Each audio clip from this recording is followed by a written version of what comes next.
ಇನ್ನು ಮುಂದಿನ ದಿನಗಳಲ್ಲಿ ಕುರುಬ ಕ್ರಿಶ್ಚಿಯನ್ ಪೀಠ ಆಗುತ್ತೆ ಅಂತ ಹೇಳಿ ಬೆಂಗಳೂರಿನಲ್ಲಿ ಬಿಜೆಪಿ ಸಂಸದ ಬೊಮ್ಮಾಯಿ ಆಕ್ರೋಶ ವ್ಯಕ್ತಪಡಿಸಿದ್ದಾರೆ.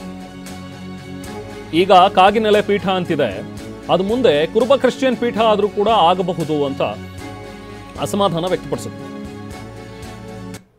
ಕುರುಬ ಕ್ರಿಶ್ಚಿಯನ್ ಅಂತಂದ್ರೆ ಇನ್ನೊಂದು ಸ್ವಲ್ಪ ದಿವಸಕ್ಕೆ ಕುರುಬ ಕ್ರಿಶ್ಚಿಯನ್ ಪೀಠ ಆಗುತ್ತೆ. ಈಗ ಕಾಗಿನೆಲೆ ಪೀಠ ಹೊಂದಿದೆ, ಈಗ ಇನ್ನೊಂದು ಸ್ವಲ್ಪ ದಿವಸಕ್ಕೆ ಕುರುಬ ಕ್ರಿಶ್ಚಿಯನ್ ಪೀಠ ಆಗುತ್ತೆ. ಭೌತಿಕವಾಗಿ ಸಿದ್ದರಾಮಯ್ಯರು ಯಾರನ್ನೊಬ್ಬರು ನೇಮಿಸ್ಬೋದು ಅಂತ, ಅಥವಾ ಯಾವುದೋ ಪಾದ್ರಿ ಅಂತಂದು ಕುಂದರ್ಸ್ಬೋದು.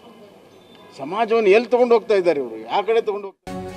ಇನ್ನು ಮುಂದುವರೆದು ವೀರಶೈವ ಲಿಂಗಾಯತ ಧರ್ಮ ಒಡೆಯೋದಕ್ಕೆ ಹುನ್ನಾರ ನಡೆದಿದೆ ಅಂತ ಹೇಳಿ ಬೊಮ್ಮಾಯಿ ಆಕ್ರೋಶವನ್ನು ವ್ಯಕ್ತಪಡಿಸಿದ್ದಾರೆ.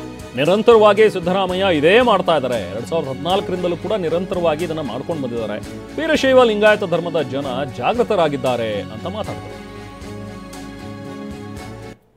ಮತ್ತೆ ವೀರಶೈವ ಲಿಂಗಾಯತರನ್ನ ಒಡೆಯುವಂಥ ಕೆಲಸ 2013-14ರಿಂದ ನಿರಂತರವಾಗಿ ಸಿದ್ದರಾಮಯ್ಯ ಮಾಡ್ಕೊಂಡು ಬಂದಿದ್ದಾರೆ.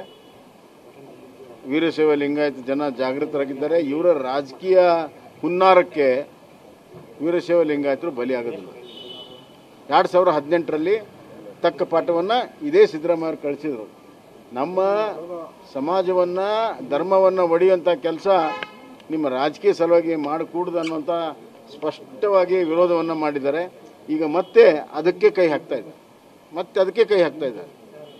ಆದ್ದರಿಂದ ಸಮಾಜವನ್ನು ಒಗ್ಗೂಡಿಸಿ, ರಾಜ್ಯವನ್ನು ಒಗ್ಗೂಡಿಸಿ ಆಡಳಿತ ಮಾಡುವಂಥ ಬಿಟ್ಟು ಸಮಾಜವನ್ನು ಒಡೆದು ತಮ್ಮ ರಾಜಕೀಯ ರೊಟ್ಟಿಯನ್ನು ಸುಟ್ಟುಕೊಳ್ಳುವಂಥ ಈ ಆಡಳಿತ ಇದೆಯಲ್ಲ, ಇದು ಜನ ಸಂಪೂರ್ಣವಾಗಿ ತಿರಸ್ಕಾರ ಮಾಡ್ತಾರೆ ಅಂತ ನಮ್ಗೆ ವಿಶ್ವಾಸ ಇದೆ.